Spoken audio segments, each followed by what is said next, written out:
Good afternoon, good morning, good evening, wherever you might be in the world. I wish I could screenshot this little warning that's coming up in blue at the top telling me we're going away soon. I don't know what we'll do when this Hangout's on air. If you've got any ideas of how on earth we can do this when Hangout on Air Live goes, whenever it goes, please let me know in the comments because I'm a little bit worried. Discord, but it doesn't have video. It's only audio and typing. But everyone's using Discord now. Discord. Oh, yeah. I've been using Discord for what have I been using Discord? Oh, to keep an eye on my STEM students because they've started using it, and I need to catch up with what on earth they're doing. And I'm just a little bit worried, 11 and 12-year-olds and things, and people they can talk to. So that's why I've got to get a handle on Discord. So you reckon that's the way it's got to go, is it? Yeah, the best thing about Discord is you don't have to look at our ugly faces, just listen to us. Well, yes, that's also good. Well, it would also be thinking about going the whole podcast route, maybe, wouldn't it? Yeah, daughter uses Discord, play with the blue flyers mentioning daughter uses Discord. But anyway, gosh, we're not come here to talk about that, have we? What have we come here to talk about? Just before we started, Bruce said that. Which one was it, Bruce? DRL, Drone Racing League. Tell me what's happening with Drone Racing League. Well, I'm just reading from my other screen, but they're in the process of raising up to $50 million from investors in a Series C round of fundraising, according to SEC docs. And they've already raised 26 million of that figure. And I've got to wonder, what are they doing with all this money? I know they had a deal with ESPN and they've promoted the drone racing hobby, but it is not really the sort of Formula One of the air that they were promoting it to be. And it is a very niche audience. How are these investors going to get their money back out of this huge investment in DRL? Can someone tell me, please? Well, first, and I'll add in, has any of us actually watched a DRL race? Nope. Yeah, I watched them on YouTube, but not on TV. Same as Bruce. Yeah, seen bits of it, but not the full thing. No, I haven't even watched one. Sorry, say again? I haven't even seen one race. No, nor have I. And then by extension, none of us then have seen the sort of packaged made for TV or made for whatever advertiser extravaganza special. And we're sort of like a group that might be interested. Hello there, Oz by Drone, might be interested in that sort of thing.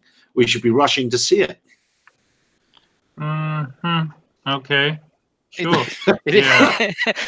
I'm excited. Yay. It is interesting because I'm a big F1 fan, and Bruce mentioned F1, but I've just cancelled paying for that because the cost is getting out of control. So the problem, I suppose, with the Drone League is where are they going to get the advertising revenue? Because it's a limited audience. At the end of the day, you're not going to have Booper or any of those kinds advertising on it.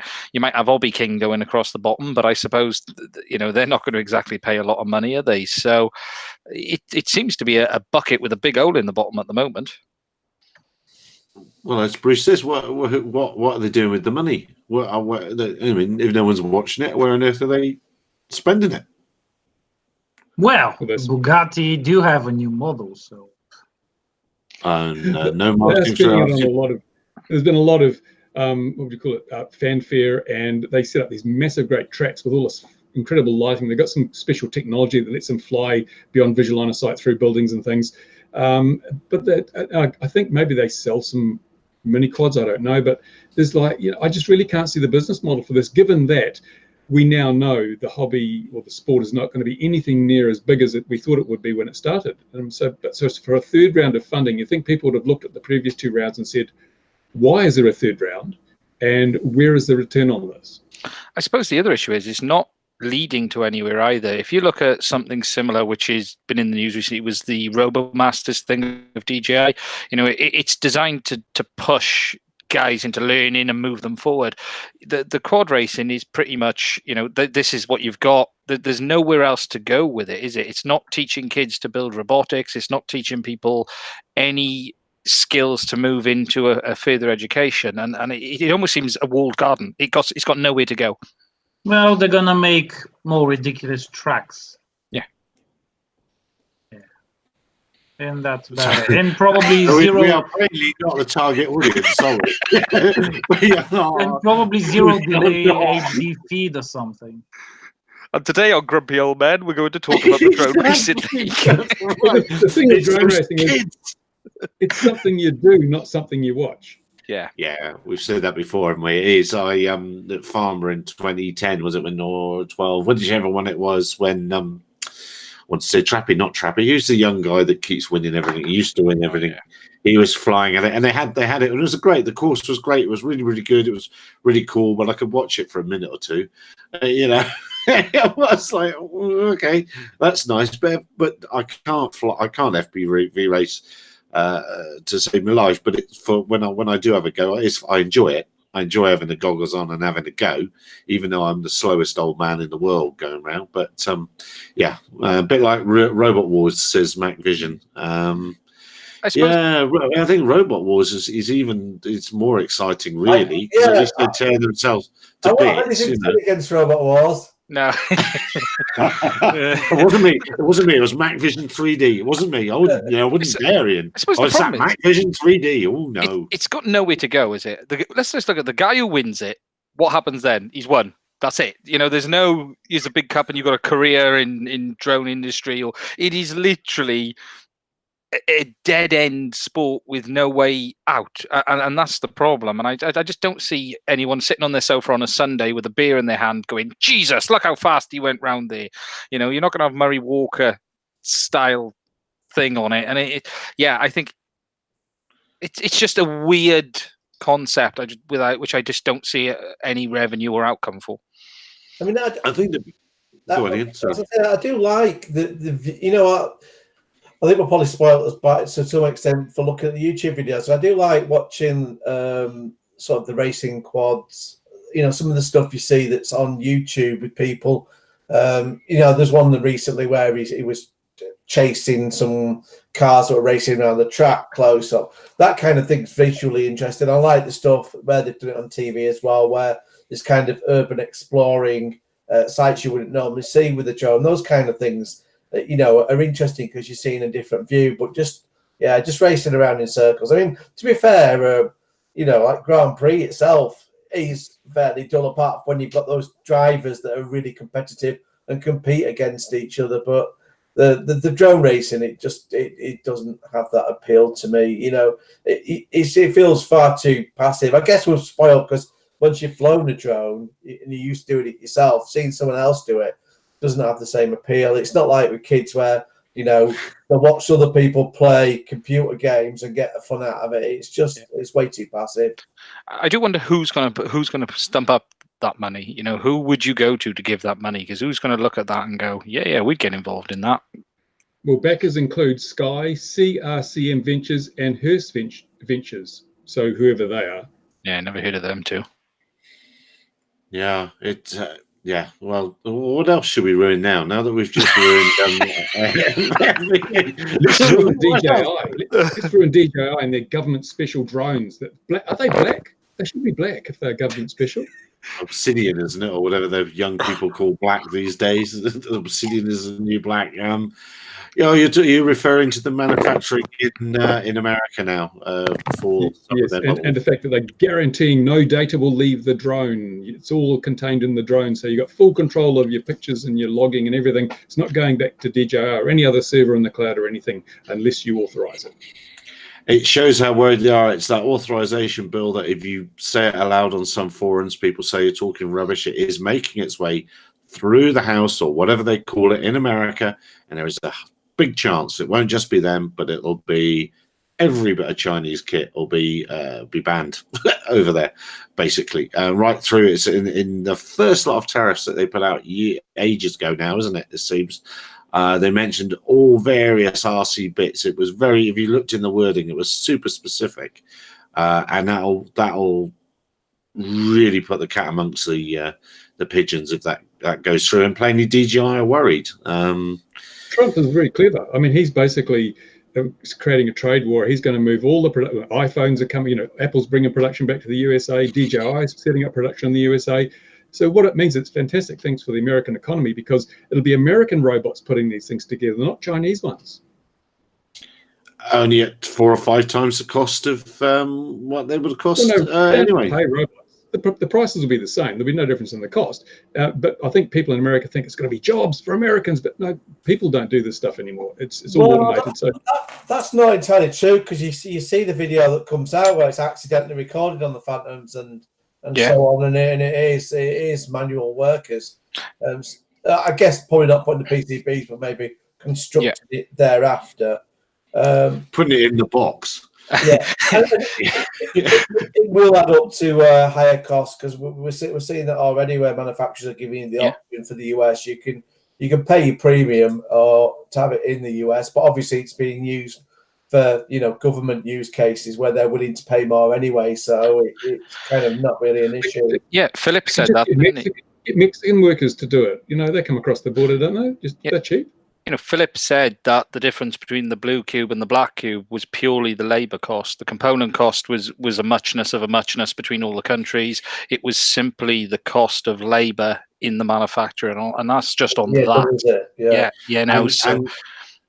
And those clients that are using those blue cubes want them with absolutely nothing on. And DJI wouldn't provide you with a machine with absolutely nothing on it. And you've got to remember all the other cubes are made in China anyway. They're still outside of that. Orange Cube, how much? I don't know if the Orange Cube is out yet. Do you know? I haven't seen an announcement on it now. I don't know, but so that's the brain of the machine. Well, what about the motors and the batteries and all the other bits? And was it actually the aircraft itself that was the root cause of the problem? I wonder if it was actually the aircraft, or if it's the way of the C2 link was the issue. They're backpedaling like crazy, and it's just DJI Pilot. The other difference, lockdown to force the drone to use only their app. Funny enough, the US military and the militaries that are using, they're using the open source. What's it called? There's a military open source ground control station that they are using with them, because some militaries are using DJI gear in training exercises because they need to see what the enemy can do with them. And so that's why they're buying them.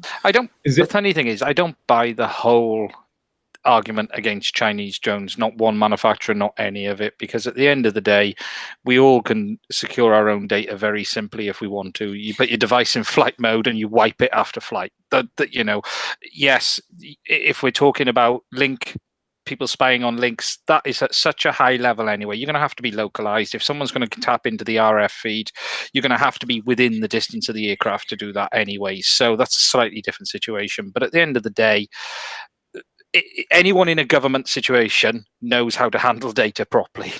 And if they're already using the equipment, they've already gone through the safeguards, because they're not going to have just walked in and started using them without doing that in the last 12, 14, 18 months. This all kicked off 18 months, 2 years ago, didn't it? It all started. So I don't know. It'll be interesting to see what Trump does.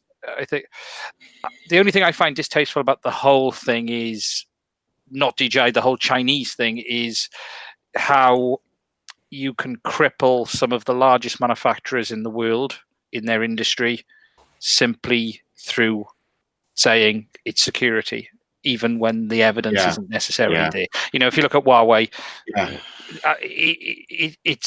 it only benefits Apple and Samsung. That's all it does, doesn't it? It's good for them, and it's just very, I don't know, it's very distasteful. Is probably the right word to use. Well, the aviation one is go on, Bruce. Incoming news. Headlines on the BBC: global phone networks attacked by hackers, and they gained network access, enabled them to snoop on specific users, and they think it was Chinese. So even if your C2 link is through the phone network, they've still got you. It doesn't matter.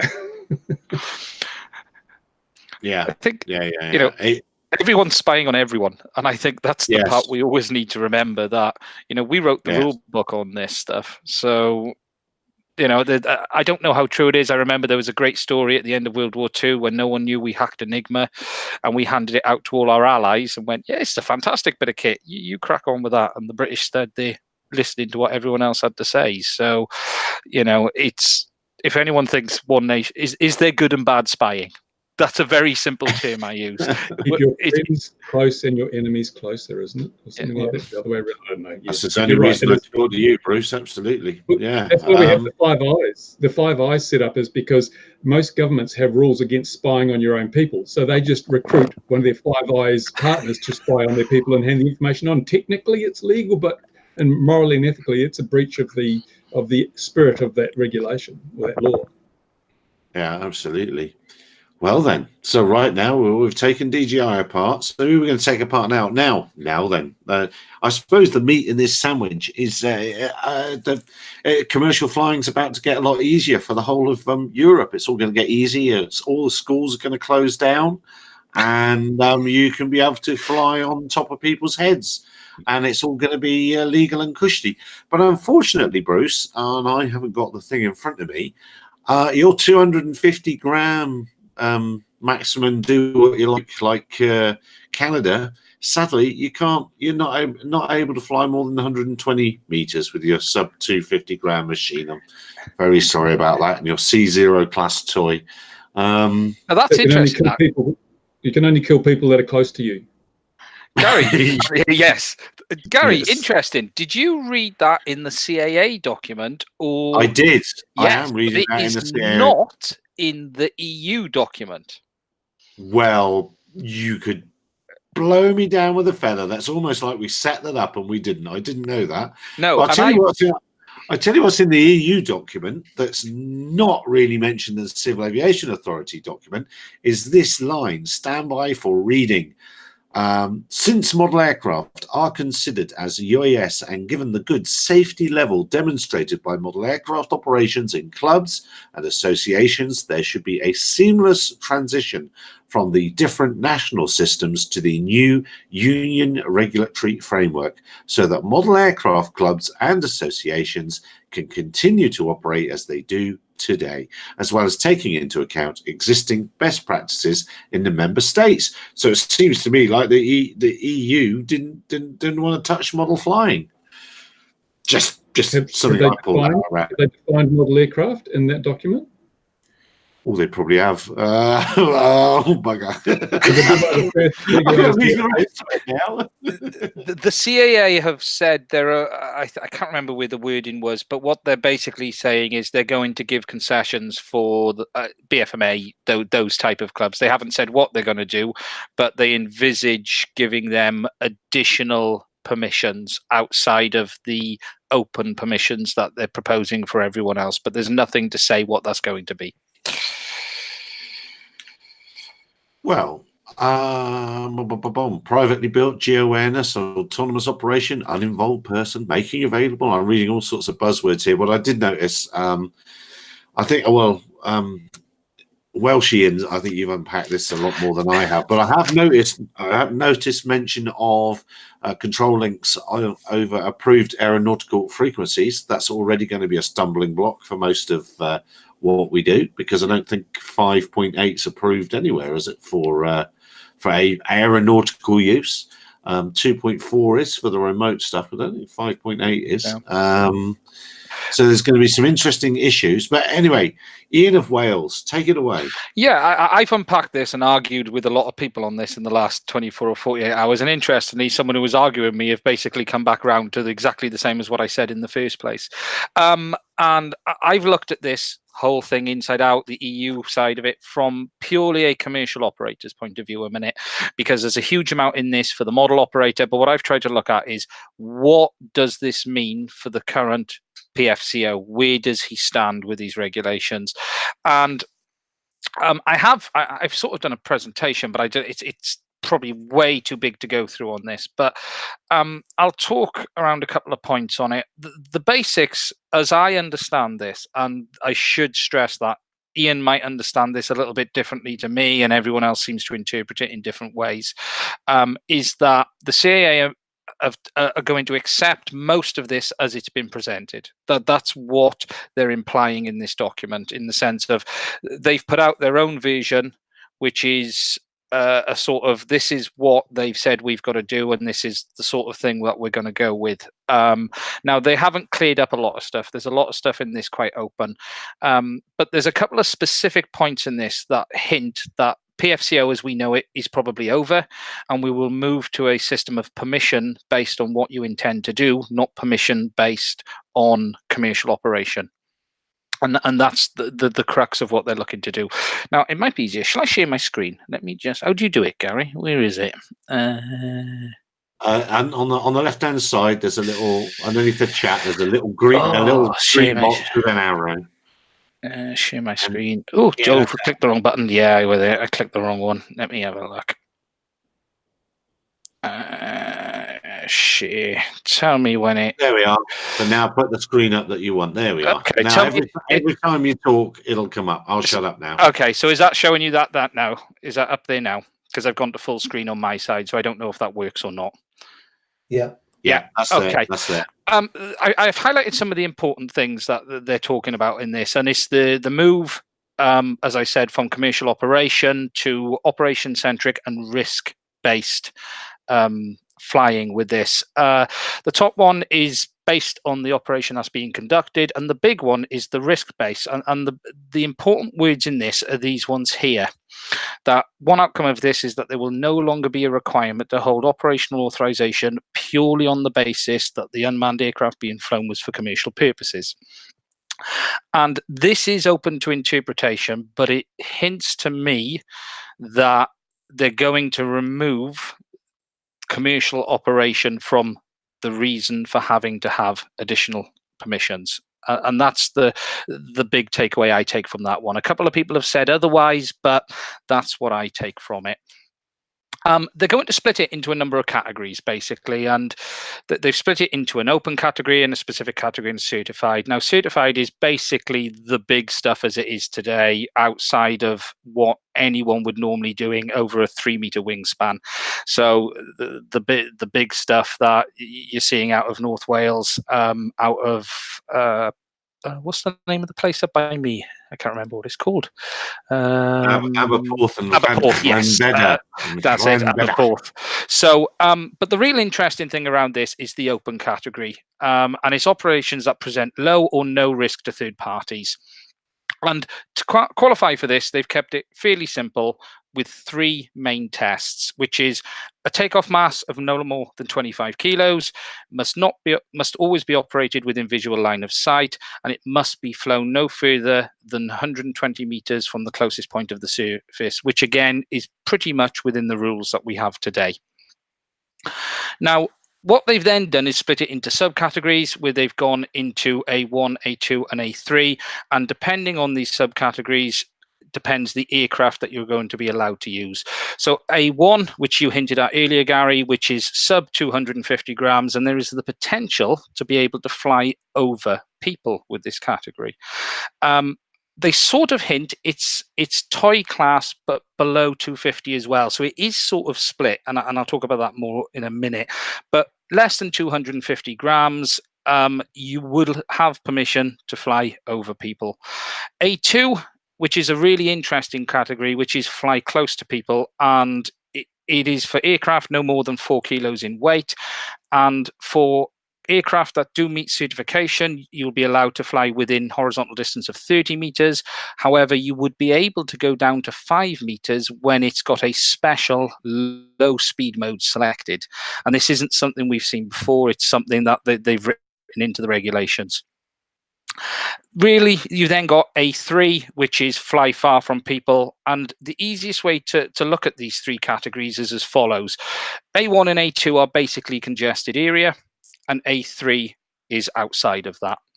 Basically, that is the simplest way to look at these 3 classifications, if that makes sense. Yeah, just to jump in with something, I'm very impressed with this PowerPoint-esque presentation you're doing. You like this? I put it together for a reason. Yeah, it wasn't just for this, but I said to Gary, what was the words I used, Gary? I'm going to do a visual. It's something like that, yeah. It does get a bit of pictures in a minute. Now, to be able to fly in the open category, the aircraft must be of a certain class. So they're going to class aircraft very much like a CE rating, which it allows it to be used in that category. So it doesn't just mean you can pick up any one. It must be either C1, C2, or C3 or C4. And to be able to use them in the category, they must be one of these. C0 is the small class, which is 250 grams, have a maximum speed of 19 meters a second. And as Gary picked up earlier, and I haven't found this in the EU documents, unable to be flown more than 120 meters from the controlling device. Now, in the EU document, it's 120 meters altitude. I couldn't find anything that said about the controller. So this does seem to be something the CAA have already tipped into this document before they've even done their full regulations. Now, it's going to be interesting around this because I don't know how you limit that other than reducing output power. There's no or intelligent flight mode, but that requires GPS. For the toy drones, it's going to have to be output power. It's as simple as that. The next class then is C1, and this is probably going to be the biggest class of aircraft that there is out there, less than 900 grams, and all are made in such a way that if they collide with a human, the impact will be less than 80 joules. That is going to obviously result in a lot of testing by manufacturers. They're going to have to get on board with what the effect of that is, but again, they can be below 900 grams on that. Again, there is a maximum speed limitation on that one as well. Now, there are some additional limitations on C1, which I'll show you in a second, because they're not shown in this bit of the document, but they're also quite important things too. C3 class craft is pretty much everything else. So this could be, you know, it's a large hex, it's a bird that doesn't meet any of the first two classifications. So it's up to 25 kilos, pretty much standard drone requirements, S900, Alta, things like that. There is a C4 class as well, and there is a bit of confusion between C3 and C4, because when you read the paperwork, it actually says does not possess any automation other than basic flight stabilization. But they sort of force drones into C3 class that have any automatic modes as well. And they have a mention of saying if it has any autonomous modes that it's going to be C3. So there's a bit of confusion about that, because you could have an aircraft which is C1, but because it's got POI, does that actually make it C3? So it's a bit confusing, that. Whatever happens, all of the aircraft will have to have a logo like this stamped on the rating plate, basically, so to indicate what classification it is when you purchase. So when we will be purchasing our drones from 2022, it will have to look like that, basically, on the sticker. Now, this is the bit I wanted to explain a bit more about some of the changes around the aircraft, because there are some additional requirements on each one. And C0 is fairly straightforward, no voltage exceeding 24 volts, maximum speed below 250 grams. When they jump into that next category, they are adding some additional requirements. And the first one is electronic ID. That any aircraft in C1, C2 must have electronic ID transmitting real-time data all of the time. They must also have geofencing, and they must also have lights. So that means anything in that mid category, they're going to have this stuff that we don't have today, basically, because there isn't anything that currently meets that, and I'll explain that in a second. Category 2 is the maximum takeoff weight of less than 4 kilos. It must be equipped with that slow mode, and it can't have anything more than 48 volt DC with electronic ID and geofencing again. The third category is 25 kilos. And again, there's not really a lot of stipulation on that one, other than having the ability to have basic flight controls. That's all the requirements are. Now, I put this chart together to show the type of craft that fall into the category, just to explain it a bit easier for people. And you'll notice that the 250 race quad sits in the middle. And the reason for that is because of this limitation, I don't know where it's actually going to end up. And I don't know what anyone else thinks about it, because with this 120 meters from the controller, 125 from the controller, I'm not sure where we're gonna see racing quads end up, because if they're over that, they actually fall into category 1, not category 0. Just put microphone. Being asked in the comments from Mitchell, does Cat 3 doesn't require remote ID? No. Can you just No, there's no requirement for Cat 3 to have remote ID or 4. Hang on. I'm not understanding wouldn't this. be So any we get big at 3 and 4, and we lose the lights remote ID. Yeah. But that's because we haven't got any autonomous controls. So is that because we've got our large scale model aircraft? Does that suddenly make that And work? they're not allowed in congested area. And that That's why seems to be the tipping point.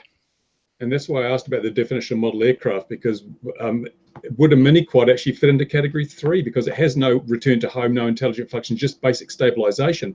Yeah. And by going into 3, you remove a lot of those restrictions that, Yeah. like previously. So but would the model aircraft definition be traditional? It has to have wings and wheels and things, or because unless that's defined accurately, it makes it very difficult to determine where that goes. It is, and the thing with this is these classes really allow you to step into where you're allowed to fly them, because Class 2 aircraft, you can go into congested. However, it must be below 4 kilos. It must have remote ID.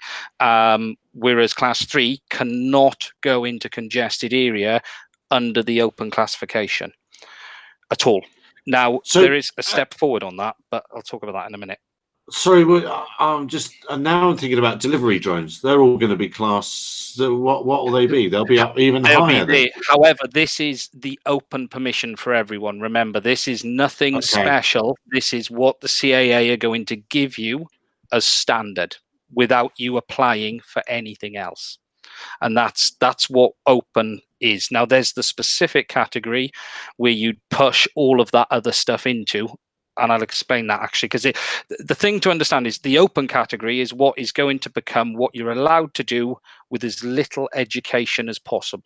Is probably the easiest way to explain it. Top Banana's saying in the comments, do you think that 170,000 people are going to understand this? I think the question is, do currently 4 other people understand this at the moment? Not sure the guy who's saying it understands it. Actually, yeah. I'll quickly flip through. Now, one point I want to make is, likely none of the current Class 1, 2 craft we have on the market today will get certified, because none of these have an open remote ID. None of these have everything required to make those classifications. So the interesting thing is every manufacturer is going to have to redo their models by 2022, which, we'd expect them to do that anyway. But whereas in Canada you saw craft getting classified already, the chances are none of the current crop of craft in Class 1 or 2, so Mavics, Anafis, things like that, they would not make the current specification. There will have to be a modification. I wonder how many will still be in service by 2022 anyway. Yeah, and that's the point. And they have put some stuff in, and they've put this helpful chart at the end of it.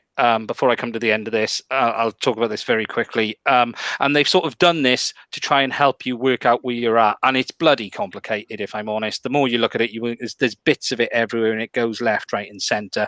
Now, I've split it up to make it as simple as I can. This category, which is A1 for C1 aircraft and C0, will be the simplest category for people to do. They will simply need drone registration, an online basic foundation test, and they have to say that they are able to understand the user manual. And that is going to be the very basic level that they're going to need to do. And this is where it gets really interesting, is with the most basic level of test, with the smallest aircraft, they'll be able to go closest to the human. And will they just for me then, will they be able to do that commercially as well, or is that... According to the document, there is no distinction between commercial and normal operation. You realize that by 2022, the technology will have advanced, and all the stuff we want to do can be done in the C0 category, because they'll all be under 250 grams. Yeah. Yeah. Okay. One thing I'm just curious about. Hold on. What was it? Understanding of user manual. Now that's an interesting concept, because as of this moment, 0 people have died from drone collisions. But hundreds of thousands of people, or thousands of people die every day from car accidents. Why don't they require the person buying a car to have an intimate knowledge of the car's 400-page service manual or something like that, like for every new car purchase. You know what? I don't want to insult anybody, but there ain't gonna be no women drivers left. Hint. Yeah. So, you know, traffic. So, bam. It's a good point. It is, and what they say is, you know, general registration is fundamental for everyone. The basic foundation test is going to be 40 questions, 9 subjects, multiple choice online, and that's going to have to align with what the CAA are coming up with. In this next one, and this is where it gets interesting, because this is sitting somewhere between what we have today and more freedom than we've got today is easiest way. What they've said is for A2 category, which is still congested area, but for the larger aircraft, so an Inspire or a Unique H, you will be required to also take a self-practical training. Now, they haven't said what there is, but you will have to do your own practical training, and you will have to do a COFC theory test. Now, this isn't the same as the current commercial operation test. They're saying that it's a theoretical knowledge examination, as it says at the bottom, 30 multiple choice questions, but it is going to be a sit-down test, and it is going to have to be taken at a organization in NQE or somewhere like that. And this is going to be to allow people. That's just keeping them in business for a while longer. Then. Yeah. In honesty, you know, and there's no previous training requirement with this. It's simply the theory test. They'll have to do training, but it's online. But they will be required to complete that test. And no flight test for that then. No self-practical training. A quick one with this. I wonder whether they'll allow existing PIFCOs to effectively say that the course they've already sat effectively covers them for this. I think it will go to this and beyond, actually, and I'll say that at the end, because I'll show that a little bit now. I actually think this is still well earlier, nowhere near what we went through. It's literally, I think, going to be. It seems it's going to be give people a basic understanding, because at the end of the day, they're saying it's self-practical training and self. Education. Now, obviously, these places are going to say you come in with us for a day and we'll take you through everything, and then you can sit the test at the end of it for 300 quid. You know, I can see that happening. I can see this one-day course being laid on for this. The interesting thing with this is someone who can fly an Inspire craft size aircraft, once certified, down to potentially 5 meters from a person after a very basic online test and what seems to be a fairly straightforward examination as well. Just to roll on to this, the no congested or people, which is A3, which is the bigger craft up to 25 kilos, under the open permission, they are not allowed to fly near people at all. But this isn't. Sorry. Sorry. I just need to help understanding really what this category is. So is this me operating on the farm? There's no people. Me. It's you. Oh, it's you. Oh, it's you. Oh, that's Yeah. Oh, it's far the away from mountain. people. Far away from people. It's like 3 kilometers up and 20 kilometers to the side. I mean, mountain tops. Yeah, yes, that's what it is. Yeah. It's the mountain category. Yeah. But what is interesting on it is they say they don't. There is a comment about distance on this, and they say they would deem congested area 50 meters, so they deem this category anything over 50 meters. But I don't. I'm not understanding what this aeroplane is. What this aircraft is in this category. It could be a 7 kilo hex. It could be, you know, it's anything that's not. It's anything above 4 kilos. For starters, right. It has to be anything above 4 kilos, because remember, this is open, so this is anything that's over 4 kilos falls into this category. Anything that doesn't comply with the aircraft requirements, so you know the C0, the C1, C2 would also fall into this category as well. What was the speed? What was the speed requirements on this one? Sorry, Bruce. There wasn't. Speed? Nothing. There wasn't. So this could be a large RC model jet. Yeah. Okay. It's interesting. if it's under 250 grams, does it have to go into the 3 category, or can it remain in the 0 category depending on use? It depends if it meets to be in the 0 category. It must be able to meet the requirements of that. So C0, which is the below 250 grams, 125 meters maximum range, below a certain speed, and not cause big injury to people. So if it meets all of them. Yeah, you can fly in a non-congested area without the 120 meter restriction. Yeah, you could do it. And yeah, this is to be in the congested area. That's the thing to take from it. For those aircraft to be in, to give you permission to fly over uninvolved people, but not over crowds, it must meet those specifications. But you could take it into anywhere else you want and not follow those rules. You would follow the wider aspect rules. Okay. It is complex. No, it's not complex. It's ridiculous. So basically, you hand over 2 tons of metal to somebody, and you don't require him to have any understanding of the user manual or anything else other than how to hold the steering wheel and how to press the brake pedal. And then you actually require safety testing for human collision on something that weighs under 900 grams. The majority of these things are flown away from people. People just go in the middle of nowhere to have some fun and fly. And you're going to have crash testing of these items, because that sounds to me like they're preparing them for for people buying them and just ramming into people on purpose. Just gets out of the shop, flies, and just starts hitting people at random.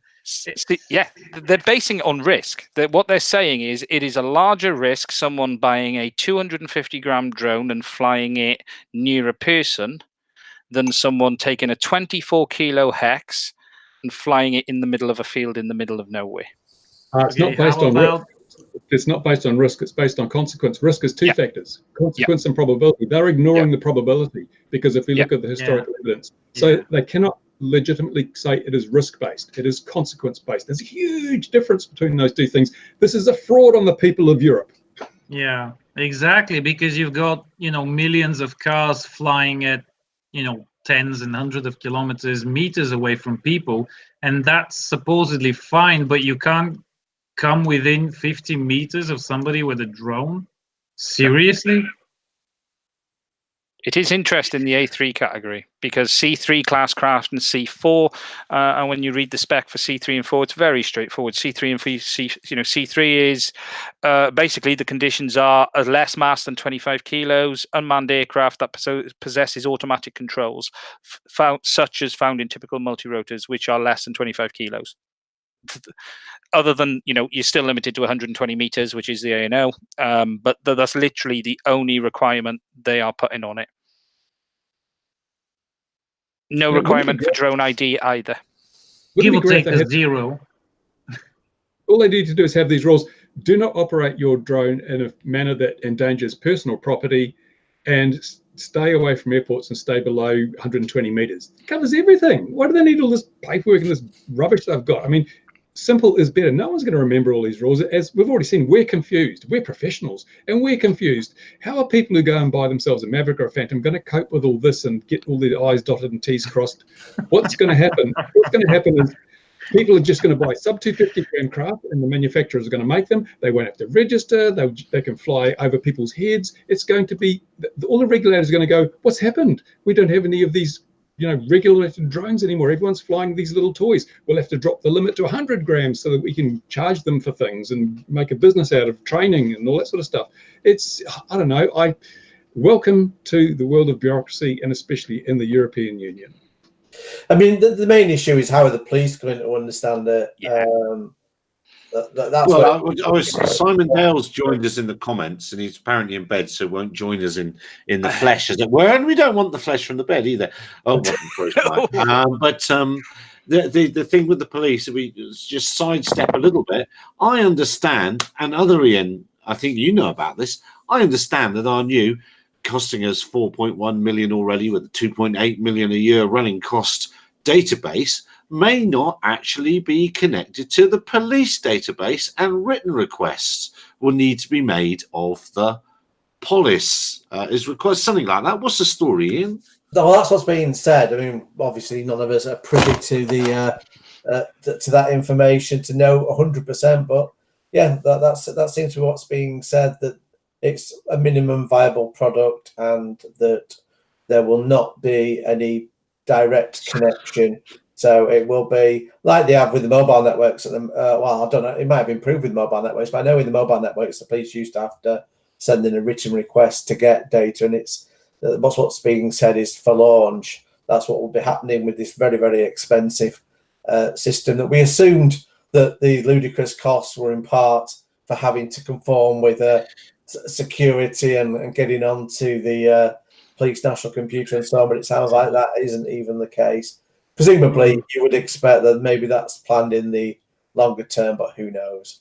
That is one of the things I've asked on the freedom of information request, though, of what was the specification that they were developing to. So maybe we can get that information. Last night, talking freedom of information, and we'll get back to the other Ian. Sorry, I didn't mean to. No, don't worry. No. You're very, and this is the last time I'm inviting you because that's too professional and it's above the standards of this hangout. So, along with common sense, which we don't allow actual proper presentations. That's just ridiculous. It means I got to do some work. But anyway, what was I going to say? I was going to say that. What was I going to say? I don't know. What was I going to say? The police. Yeah. Well, Osmo drone, 4.1 million Earth pounds is what's been spent by a government department so far, with 2.8 to be the running costs from the 170,000 users that are just queuing up to pay their £16.50.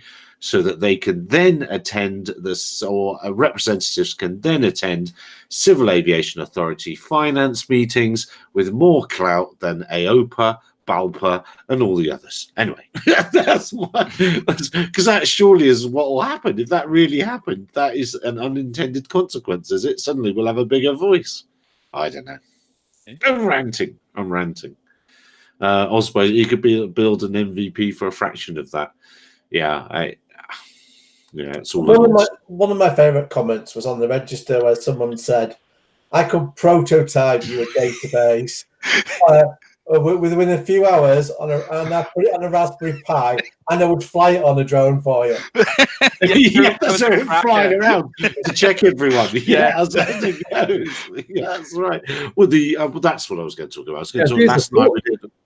Go on, mate. Why doesn't someone knock up what the database should look like with the web form and everything, set it up so it's all working and people can go and register and everything, and then put their total costs down and then ask why so much for the government to do it? Well, you know what's going to come next after this, and it happened in the States, is the copycat sites who do it and charge you more and then register you, and that's the next big thing that will happen straight after this. So what Bruce is saying, let's go ahead of it. Let's put it out beforehand. Let's have. And then we can say when the CIA comes up with those, say, hang on a minute, who are these? We were first. What's this one going on here? Who's this? We'll sell you all the names for a small sum, maybe $4 million. No, give a discount to 3.9. You know, come on, we don't want to be greedy. We don't want to be greedy. The database that said FPV UK are already that, so it's already a proven point that it's, you know, you can do it for hundreds of pounds per annum.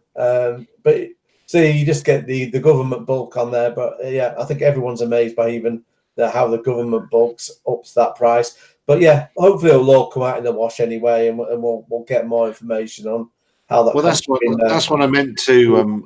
That's what I was going to say before I took myself off on a tangent. Was that last night Ian suggested, and Ian's had some great Freedom of Information Act requests, and he thought it'd be a good idea for us to lead me by the hand and make a Freedom of Information request.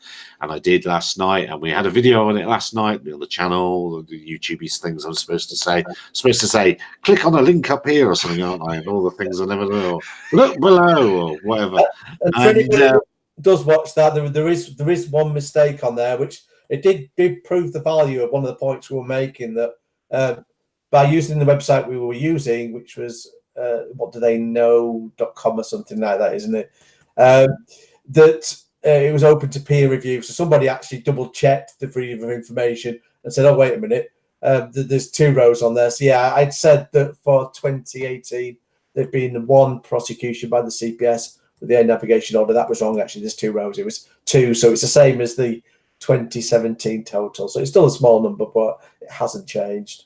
So the bottom line there is, because the headline you were going to run with was 50% reduction in drone incidents, but in fact the headline should read drone incidents remain the same. No change. There's no headline, so we're not going to run it in our paper, are we?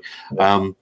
But I asked about Gatwick and what it cost and something else, didn't I? And amazingly, this morning they've already sent back a thing saying, "Oh, yes, we'll get back to you within 20 days." So I said, "Thank you very much," or maybe they will, but they might come up with another thing. So it definitely works, and it's time to hold governments, authorities, people in charge's feet to the fire a little bit and check their information. And if people say things as a community, we need to say, well, prove it then, or tell us what's what. And in that way, and no, they're not going to get, it's free. It's a free, not Mitchell Roberts. It's a free service in the UK. I don't think it is in, not sure if it is in America. Patrick, our man in America, has lots in, and we've had a couple of in that have been in for 6 years unanswered. So here we are. I've got to show this. This is the website coming up there. What do they know? So go in there, and of course we got distracted, found UFOs, and really that's what I. Yeah, that was my fault. Yeah, but I thought it was much better, really. No.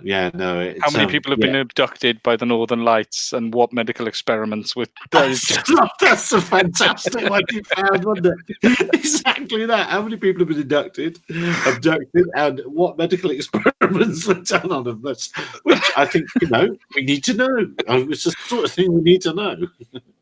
So So if you're in the UK, I would suggest you have a think about some sensible questions. Put them in there and let us know. And as well, Ian, maybe you'd like to go through your rationale very quickly of why you think that's a particularly good site to use. Yeah, so as we discussed yesterday, it's the fact that it's the site where it helps you do the freedom of information request. So it literally takes seconds to do, so there's no stress. It's also public, so it allows you to search requests first, so you can see if the question you're going to ask has already been answered, so it stops you then having to go through the process. If it hasn't, your answer remains there, so other people then get to see it as well. So it's useful for people to use for research in future, and it's good because it actually does the follow-up. So if they haven't got back to you within 20 days, it gives you a nudge to let you know. And I believe it must give them a nudge as well to say, look, you haven't replied on time. So it does tend to work well.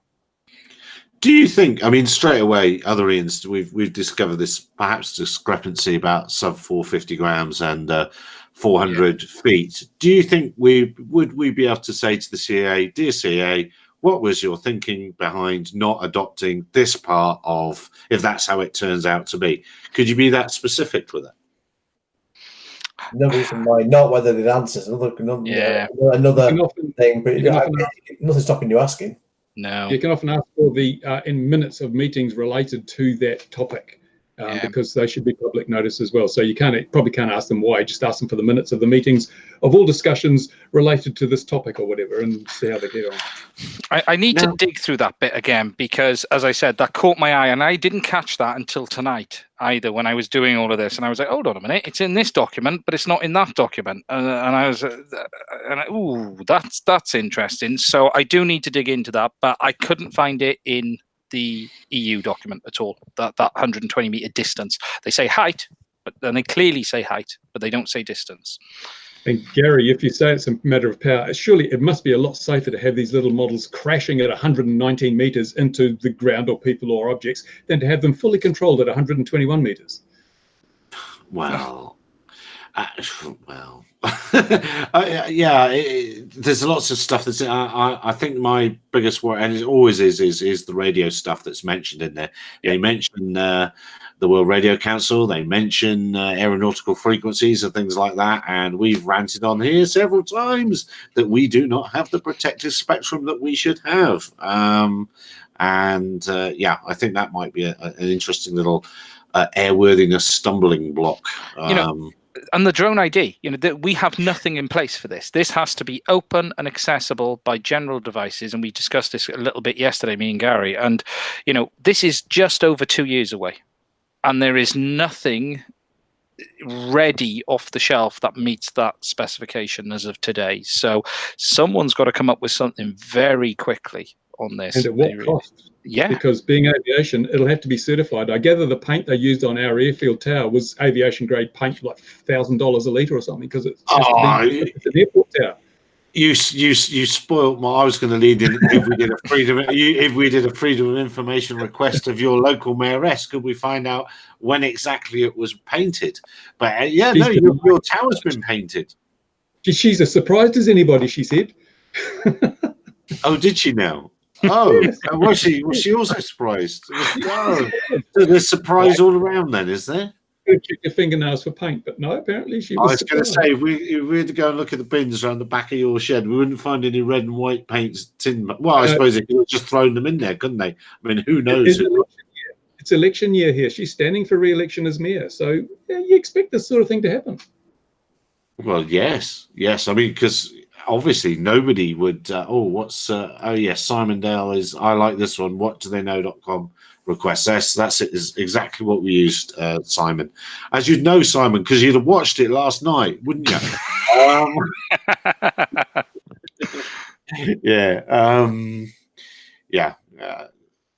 Actually, that's a specific link to an air proxy one. Oh, is it? Oh yeah. Ooh. I'm wondering if there's one that Simon's done himself there. What's the safety regulation? Direct dial. MRs. Oh, the UFOs. We saw this one last night. Oh, yes, it lasts 10 years. Yes. Yeah. Yes. What was the name of that? What was that bloke that kept popping up with the UFO? We just looked at the video from last night. There was one bloke, wasn't there? There was a cracker there for conspiracy. This one. Yeah, there was one cracking one for conspiracy because one gentleman asked for every report to the military of all UFO sightings since the end of World War II. And they basically said, due to national security, they're not willing to hand that information over. Oh, now, this guy, you can tell straight away he's ticking a few boxes here. His requests are all about UFOs and fluoride in the supply. Well, that's because, come on, we all know that they bought fluoride in toothpaste to planet Earth. And in fact, how other than alien technology can you possibly get stripes into toothpaste? I mean, come on, it's obvious, isn't it? Oh, there we are. Well, aliens have actually infiltrated the regulatory authorities. The reason we've got these drone rules going in is because they don't want the competition in the airspace. The reason that we don't get the official Information Act requests satisfied is because they would be embarrassed by the results. The aliens have taken over. They have been performing these medical experiments on Phantom 4 flies. That's why we have so many incidents. No, I won't do anything. Oh God, it's all gone horribly wrong, isn't it? So right, what other things have we have we done the EU thing to be? Yeah, the only thing I was going to say the end of it is, is it the end of the PFCO? If this happens, yes. However, and there's a big however to that, it's the end of requiring permission to do commercial work. What you will still require permission for is operating outside of those open categories. And that's what will change. You'll move from having permission to do work for permission to do certain kinds of things. Now, it opens the door for many people to take a Mavic, take a basic test, and I mean the basic foundation test, sub 900 grams, and fly up to 30 meters of a person. And they'll be able to do that. So it does open the door for estate agents, roofers, things like that. However, anyone who still is using a larger drone who is going to want to operate outside of that basic operation conditions, you're still going to need good permission. And I think my opinion is the CAA will sort of draft all of the current PFCOs into this specific category and give them some decent permissions around that, and they will continue as they are, being able to do what they are. But as time goes on, the lower end will be able to do more work. It's as simple as that. There is a bit of concern with doing the work at the lower end, not from any of these regulations specifically, but the fact of insurance, because obviously at the moment, your hobbyist insurance wouldn't cover you for commercial work. So if you're an estate agent doing it and you didn't have insurance, and if you had an accident with that, that could potentially push your company into insolvency because you'd be open to litigation, which without insurance you wouldn't be able to cover, except obviously out of your own pocket. So I mean, someone will have to address that, because I can't see the insurance industry would want to miss out on the market, but it does make you wonder how that will end up panning out. Yep. It is. And nowhere in this is insurance mandated. Then it's not really. And the interesting thing is that, as you say, with insurance point of view, that the current requirement of all insurance for commercial operation is a PFCO. You know, you must be a PFCO. They're going to have to drop that. The question is, at what level do they choose to force people into? It could be that additional test, the one I said you've got to go and sit at the test center. They could use that as their baseline, because at the end of the day, they're going to have to reduce risk. They're going to have to manage risk themselves. You know, how far down the line are they willing to go? Are they willing to say to a guy, yeah, you can buy a Mavic today, do an online test today, and go and take money from a customer tomorrow? Are they willing to insure that, or are they going to want to see some additional safeguards for themselves? Because at the end of the day, they're going to be paying out on this, and that's the basics. So you could actually see a barrier be insurance, not actually the rules. And that's the reality of it. The only other thing someone asked me about, and I'll mention it quickly, is what happens about the craft you own today. Well, you'll be able to use them till 2022. After 2022, you may require special permission from the CAA. Again, I bet all existing PFCOs will get that anyway. I honestly think they will be given a bit of a bone here, or at least we hope they're going to give them a bit of a bone. And that will push them through. But it's going to change the NQEs. The NQEs are going to have to look at doing things completely differently. It's interesting. This is exactly how New Zealand has structured its regulations. We don't have commercial and non-commercial. We have two things. We have a Part 101, which covers recreational flying, and a Part 102, which is extended flying. And for example, we can't fly over property without permission if under Part 101 as someone who's just, you know, at the bottom tier, the recreational flyer. If you want to fly over someone's property without permission, you have to have a Part 102. And it's pretty hard to do a lot of commercial operations without having the ability to fly over property without getting permission first. There's a whole lot of other things that you can, in theory, you can do anything without the Part 102 that is commercial, but it's so much easier if you have Part 102, because then you don't have to do so much groundwork. So they've just structured it so that if you're doing occasional commercial stuff and you get permissions, you can do it without any special licensing or anything. But if you want to do it as a vocation, if it is going to be full-time, it really is worth your while to pay the many thousands of dollars required to have all your safety procedures documented and sit the exams and all that sort of stuff. But it's not a legal requirement to do it if you want to be commercial. So it's kind of it's the carrot, not the stick. And that seems to be working out pretty well here, actually. But looking at all this regulation from all around the world, you know, my philosophy is, I'm just going to go and fly. I'm going to fly safely. And if people don't like it, well, that's stiff cheese for them. Yeah. Well, that's the thing. All of us come from the... Yeah. None of us are particularly Jen might be a little bit unsafe, but you know, all of us are really well. Nicola, looking at Nicola there. Anyway, we're all looking at Nicola. Yeah, we've all of us. We had a little bit of trolling last night, didn't we? But none of us are unsafe, really, and none of us want to see unsafe things moving forward, and all of us want to see the industry moving forward in a sensible, fair, and equitable way. So it's. Yeah, maybe this is a brave new dawn, a brave new hope. Maybe some people can start operating in. Just don't come and talk to us about the regulations here. They're dreadful here. They're shockingly restrictive.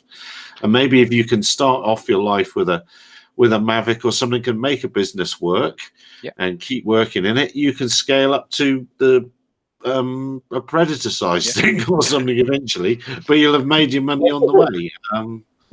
Global Hawk. That's what I was struggling to remember. The thing with this is that none of this might happen because, we're in the middle of a general election, potentially. We're in the middle of a new prime minister.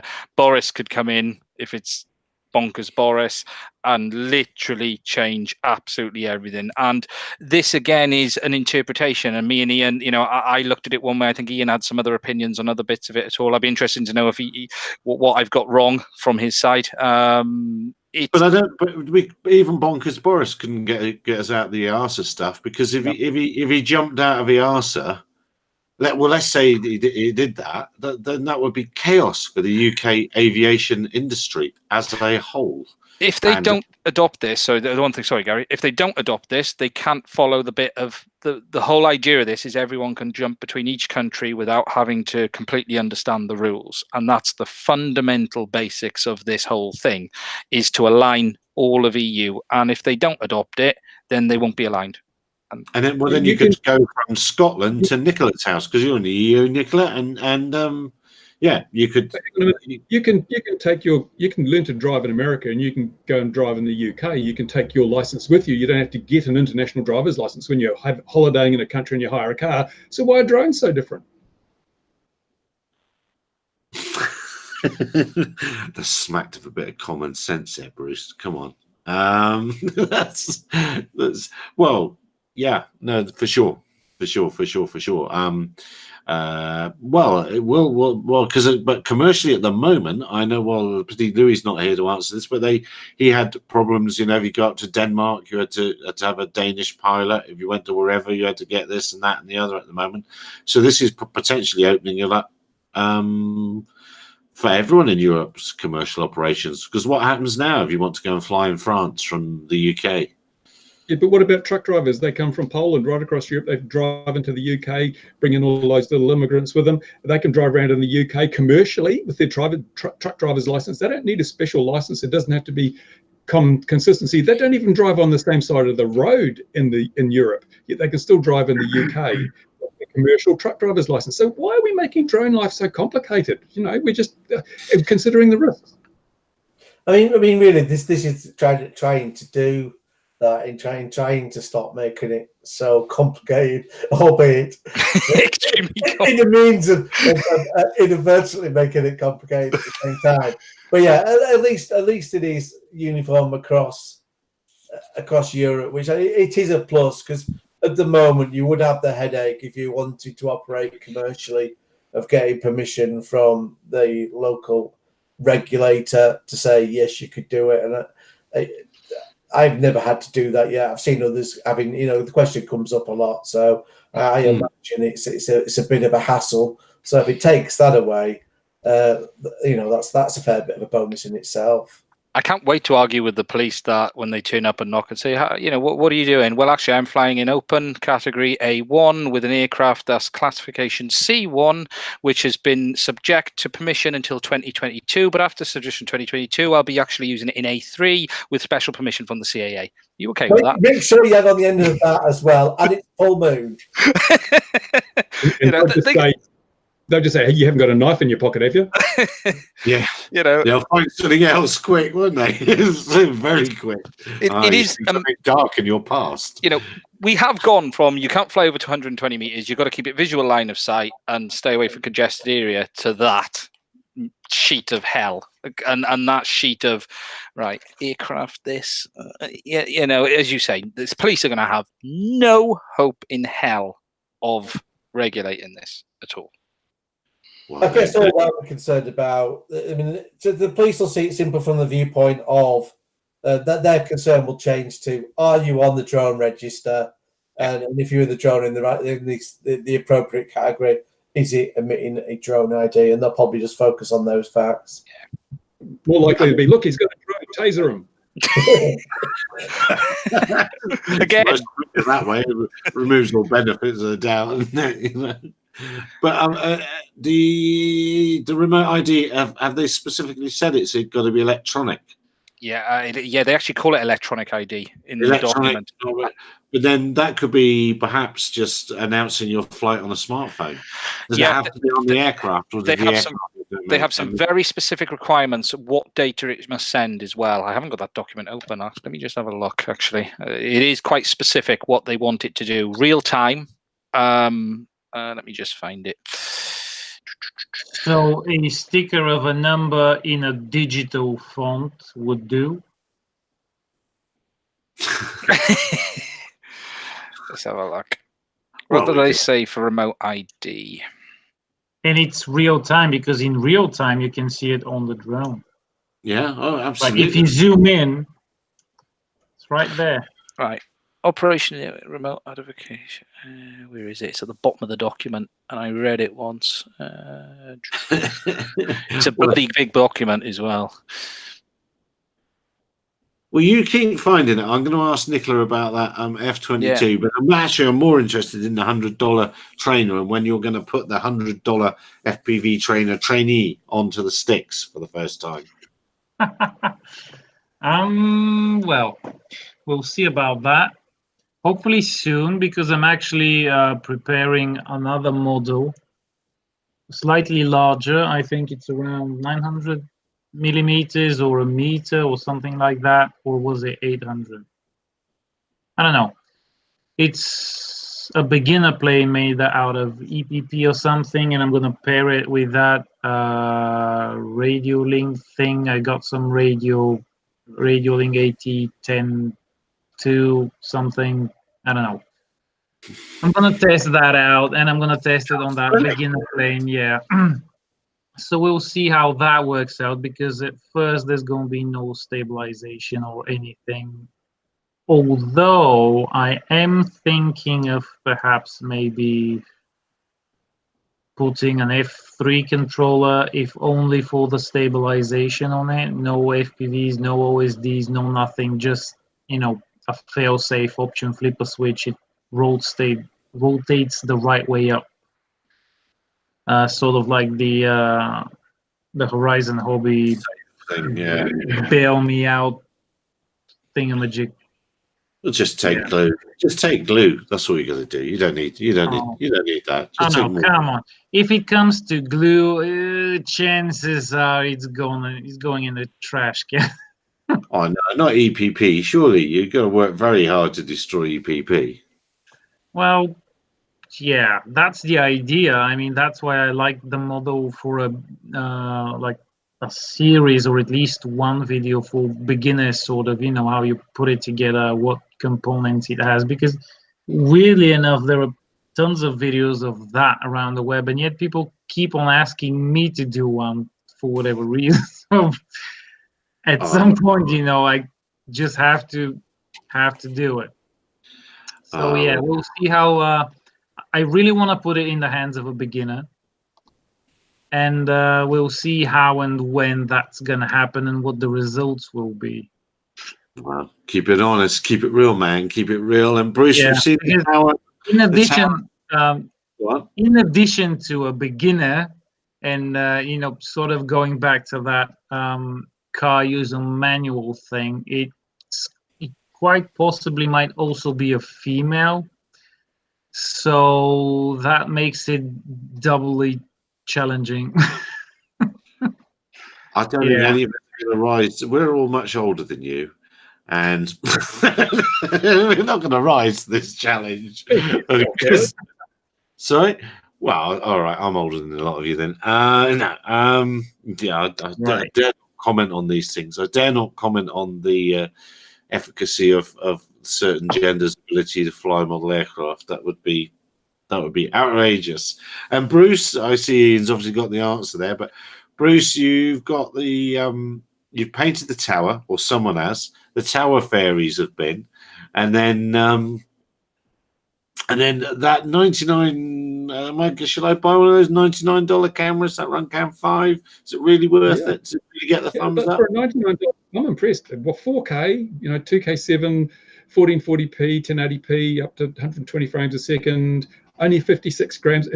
Ironically, coincidentally, I was reading an old Popular Science magazine just a couple of weeks ago, and there was this big article in 1960 something. Pretty soon we'll have TV cameras small enough to put in a suitcase. And I was thinking, woo!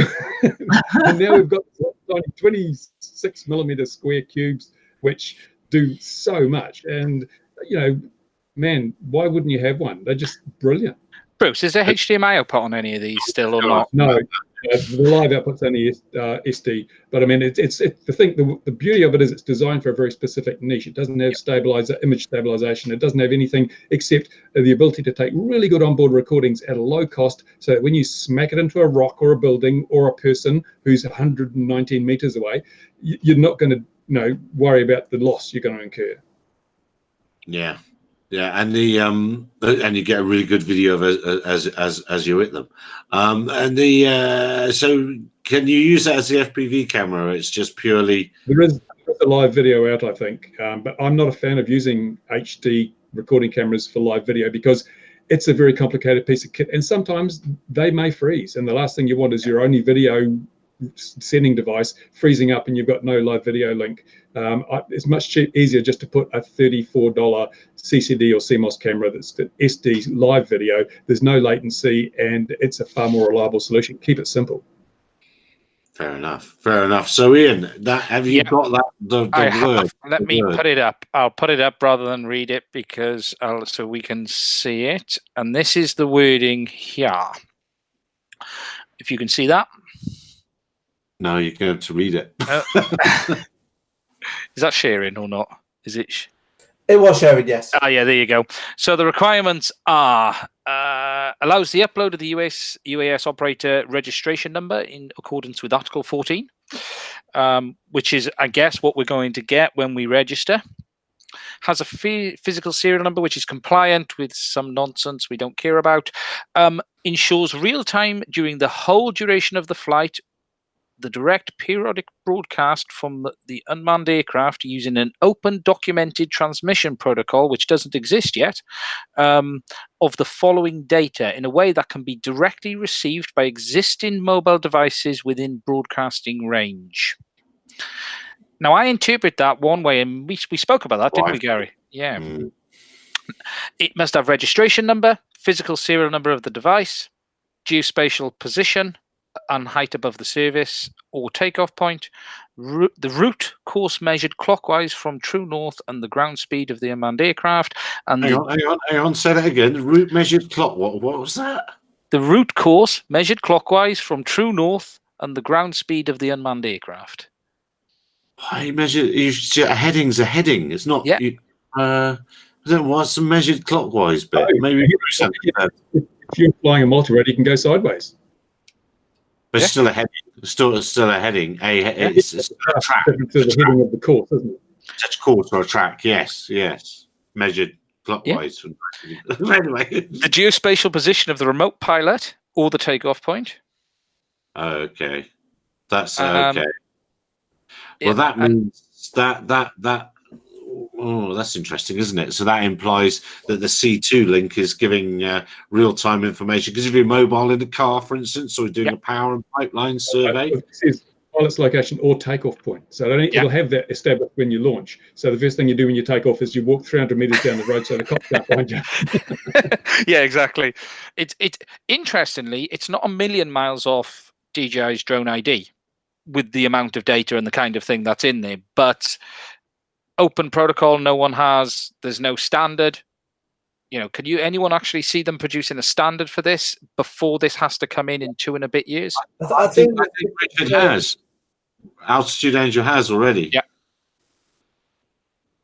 Unless that's what they're going to adopt. Yeah. But that okay. So that's a standard for the transmission, but that's of the message rather. That's not the standard for the transmission though. And if it's receivable on devices that are available now, then that's got to mean Wi-Fi, isn't it? It would be if that would actually be kind of cool if that is the way of doing it because that's cheaper chips to enable. How's it going to work with 2.4 gig radio links though? If you got a Wi-Fi transmitter on board, it's going to desensitize your receiver on your radio link. It's like they haven't thought this through. Wi-Fi is a simple way. Where you could have a basic Wi-Fi adapter. You've got SSID. You've got all that. You could easily do that with an app. But as you say, unless they do it on 5 gigahertz. Yeah, it could be on 5. But that otherwise, if it is, as Bruce has already said, if it is the fully flipping, if it turns into an aviation standard, we've had it, and that won't be available for 20 years. It'll take them 20. ADSB 1992, I think it was, coming out 2020, 30 years. 30 years to roll that out properly. So And that's if they rush it, they'll get it so wrong, it'll have to be revised, and everyone has to have updates and all sorts of things. I mean, you can't rush this sort of thing. You've got to plan for that 30 to 40 year lifespan. And so can they do that in 2 years? Oh, I don't think you can really, not in a bureaucratic environment, you can't do it. Give it to private enterprise, they'll do it in 6 weeks, but bureaucracy, it'll take them years. Yeah, that's the worry of rushing something, because obviously you end up with something that I mean, my main concern, and I really genuinely believe it will be a concern, especially if it's rushed, is something that can be spoofed. If you can play havoc with the system, then you're defeating. You certainly with bad actors, you'd be defeating the whole purpose of it. We know people who can do this in 5 minutes already. Well, the DJI one was done. I know the French had been considering one, and I know the hackers had already looked at that and said it was really easy to circumvent. Because really all you have to do is put a lot of traffic out there that doesn't exist, and that just confuses what's going on. So I'm hoping that they'll spend a bit of time and get it right. Because the main concern would be just bad actors with it. If you make it easy, I do wonder what the point is. And the sale of drones in Hollywood gets rid of the bad actors. Yeah, bad actors. Yeah, it's Wi-Fi because the 2.4 that we use is within the remote control allocation of the spectrum. But would Wi-Fi, as in the other allocations, would that be suitable for aeronautical mobile? Do you think, Bruce? I don't think it would be. You could do it. A lot of the little cheap drones use 5.8 gig Wi-Fi now for their video down, and they use 2.4 up. But if you're going to have, you can do it. But it's got to be World Radio Council approved protected spectrum. Yeah, it depends. I think it's time that they set aside some special spectrum for RPAS use, because if it's so risky as they say, what the hell are we using ISM bands for, where it's every man for himself and you've got to accept being clobbered by someone down the road? Surely, before we start putting all these regulations in, let's get the RF spectrum sorted so we have a clean, controllable, regulated band in which to operate. I mean, they're putting the horse before the cart here, and these things need to be brought up time and time again, which is why we do. But yeah, it's going to be difficult working with phones. You're right. It's going to have to be 5.8 gigs. And then what's going to happen with the other 5.8 operators on the it's kind of messy. I don't think they're really prepared. They've come up with this great idea, but they haven't thought through the practical implementation aspects of it. And the best way to go would be to say, well, because who needs to get this information? It's only law enforcement officers and other aviation users. So just make them mandate that you've got to have a compatible receiver, and it plugs into your phone if you like, but it's a separate module, operates on a separate frequency. And that would also help with the issue of keeping compliance, because if it's on a specially created band, then you won't be able to buy off the shelf stuff and spoof it and stuff like that quite so easily. Yeah, they really are not thinking this through. They're just rushing it like a bull at a gate at regulation, so they can say, look, we've done something and nobody's died, aren't we good? Well, the World Radio Council keeps pushing back the allocations. It keeps getting. I started watching it years ago, probably 10 years ago, and I know they were going to carve out a bit above 8 gigs. Was going to be for us. But again, that'll be a huge. If that happens, then all the C2 links will have to jump onto the new allocated stuff. So Raz saying 433. 433 is in no way. So again, it's an ISM band. There's a push to put everyone onto 5G now. There's a push by certainly regulators that I've seen. They want to push people onto 5G for these C2 links because they say they're more reliable and not dependent on whatever, and it's a controlled frequency and it's regulated and everything's done by the book. So I think we may find eventually that we are forced onto 5G systems. And so if you've got a prepaid card, you're buggered. No, but the CAA, FAA, and I think EASA they've already said yeah, we're not very happy about this 5G idea. But of course, the 5G providers want to sell that because we're Internet of Things devices, aren't we? We're connected devices in the Internet of Things world. Interesting enough, here in New Zealand, the AirShare, which is a subsidiary with Air New Zealand and our CAA, they sent out a thing on BV loss operations in which they, here we go, I've got it coming up on my screen now. One moment, please. I live in the age of super fast fiber, and they mention frequencies, and they say here, what is it? Blah, blah, blah. Each, get it out of the way. Each, here we go. Traditional UAV command and control methods used unlicensed RF frequencies that have a limited range and are therefore not suitable for BV loss operations. Yes. Alternatives include private radio networks, satellite comm networks, and cell networks. Each solution has the potential to provide communications over long distances. However, the high bandwidth and low latency of LTE is the best option, blah, blah, blah. So that's sort of pushing people down. That's for BV loss. But I mean, if you're going to use it for BV loss, why not use it for within line of sight? Yeah, it's a thorny subject. Which again, we've ranted down for the number of years we've been doing this. We keep coming back round to this. Sorry, Ian, we're stopping you all the time. No, I was just, the only thing I was going to say, having read the whole thing inside out, the ID is the one thing that doesn't tally. You know, you could do all the rest of it in that time period. The aircraft modifications, other than that, are fairly straightforward. But you look at this ID and go, 2 years, we haven't got anything. So they've either got something up their sleeve we haven't seen, or they're going to drop something in very basic. And it does smell of Wi-Fi. To me, it stinks of they'll ask the aircraft to send a second Wi-Fi packet every X amount of time, and that'll be picked up by normal devices. And if that happens, as you say, spoofing is going to be absolutely... Because if you notice, there was nothing there around security. There was no mention of how secure it should be.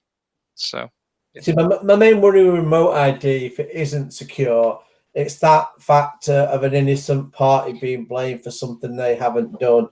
You know, for example, you could see, you know, you could basically scan the airwaves, grab the ID of a legitimate drone there, and then you could actually then have your drone doing something malicious, you know, going over a prison and then using their ID being broadcast. And that poor person gets a knock on the door, and they've been worried about the way, you know, with police, you have your DNA, and it's like you bang to rights, we've got you. And I wouldn't want to see digital information being used with that level of credibility.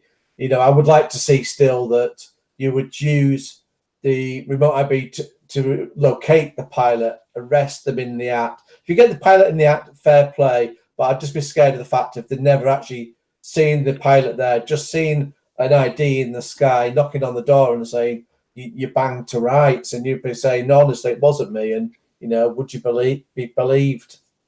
I suppose we've also, though, got to... I'm going to throw a little bit of balance in, which is unusual for me. Every car has its reg number in full view outside. If someone wants to go speeding, they can just make a plate like yours on the same car or find a guy with the same car. It doesn't happen often. Yeah, that's different because you do get number plates being clouded down. Obviously, that's fun for running away from petrol stations with fuel very often. But you wouldn't be finding yourself in court from that, in that they would still... For example, if you go and commit a bank robbery and you've got a car there with the colour plates on, the police are still chasing that very same car with you in it as a criminal, and they're still going to, you know, they're still going to have to catch you in it for you to then be arrested for that crime.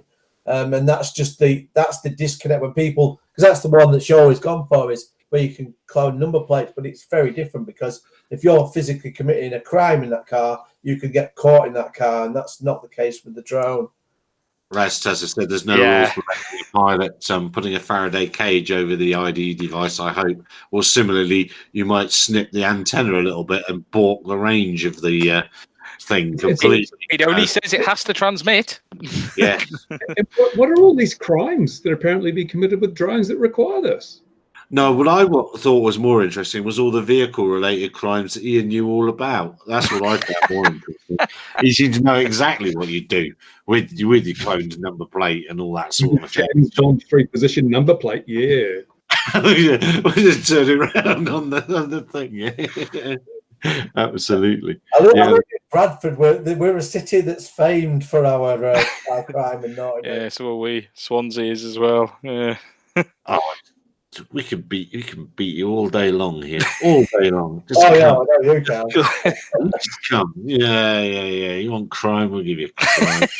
I kept for a protest actually coming back to do this earlier. There's a So bridge on fire down the road, but anyway, that's another thing. That's me done on all of that anyway. I apologise to anyone what I got wrong. There's probably bloody loads of it. That's my interpretation of the mess that we're going to be in a year and a half's time. Well, it's a good effort.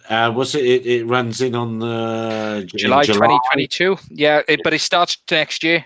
Bits of it come in next year, and they're expecting to update the A&O by July next year, and the basic changes will be in place by then. And basically, the aircraft classifications is 2022. But the real question for next year is: are we going to see Bruce on Twitter? Come on, Twitter. X-Jet Man. X-Jet Man. Are you at X-Jet Man? At X-Jet. That's me. No, not man. At X-Jet. Really on Twitter?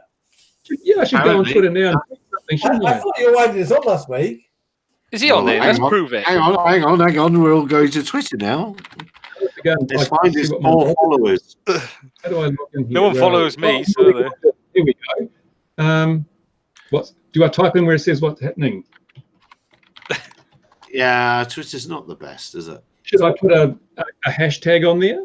So 54 followers. Hang on, he's got 55 followers now. Still got more than me. What's his What should I username put? then? Hang on, I'm going to put it in there. Does this search work for the general public? There you go. He's got a lot more than me. Sundry. Done. In 2010, apparently, he modified a flying trainer. See? And I'm a high user. And look, Oh, there he is. Yeah, look, I found him. You've got a 5G advert on yours. As I look at this, T-Mobile showing me 5G. Yeah, see. And now I'm going to get my silicon pumped into my bum and go on Instagram. I think X-Jet Jet Set looks more interesting. He's got a little lightning thing next to his name. Very good. Good news. I have 7 followers. I'm famous. Yes.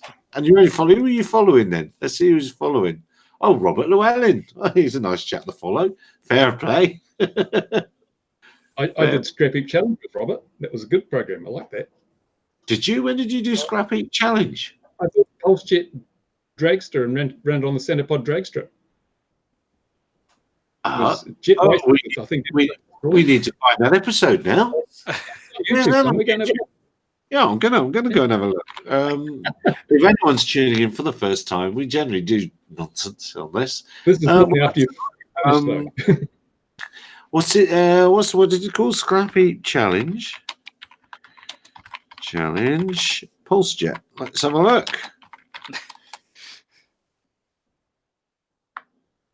Not Rocket Railway, not jet cars. Was it jet cars? Jet sleds? There's too many choices. Cars. Yeah.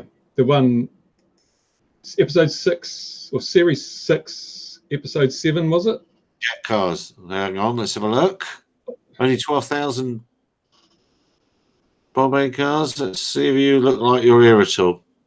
I'll have a look. I think that's the one. I'm there. You'll find me. All right, that's the one then. All right, I'm going to put that on. 7 seconds in. 7 seconds in. 7 seconds away. 3 minutes and seconds. There I am. There we are. Yeah, I'll put it in the comments. If anyone wants to watch it, I'm gonna watch this when we finish now. Now, all right. So let's do the more traditional ends of this. Has anyone else seen anything else they'd like to talk about this week? No. Lots of police drone crashes. Anyone notice that? Oh, police drone crashes, yes, including that Morse code. Raztaz is saying perhaps Morse code would work for ID. That's what the French wanted to do. It was the French, wasn't it? Someone helped me with this. And it was the lights on your aircraft would flash. Or was it Ford? Or was that Ford? Ford have patented it. Ford, yeah. That was Ford. Ford patented in that, wasn't it? Yes, the lights flashing, and that would be your ID. anyone put them in prison for life and make them work and pay $16.50 a year, then charge put on the list. With that flashing Yeah. lights thing, you could use a smartphone and the camera and an app that would read the flashing, so it meets the requirements. Yeah, that's. Yeah. Well, you could just have a speaker. It could just be shouting it as it's going along, and you could use your ears. Hello, my name is Clive. Yeah. What? So all the dolphins in everything dived out of the way, and the hippos in the water and all that sort of thing. All right, so we haven't seen anything else that's caught our eyes this week. We need to move away from this nonsense. Thank you, gentlemen. Thank you, Ian, very much for unpacking that in such a professional manner. Now, if anything complex comes along, you've got the job. You are the man. And let's see what happens as we move forward. We did that thing about followers last night. Dear viewer, if you're in the UK and you want to cause trouble or find out about UFOs or anything else weird, there was things about dog licenses and that sort of thing. Many interesting things to find there. All life was there. Have a look at that. We did that last night. And it remains for me just to, again, thank everybody. See you all next week, 2100 GMT. Be safe, whatever you're doing this week. And look forward to seeing you next. Cheers, guys. Thanks, eh? Cheers, dear viewer. Have a lovely time. Bye-bye.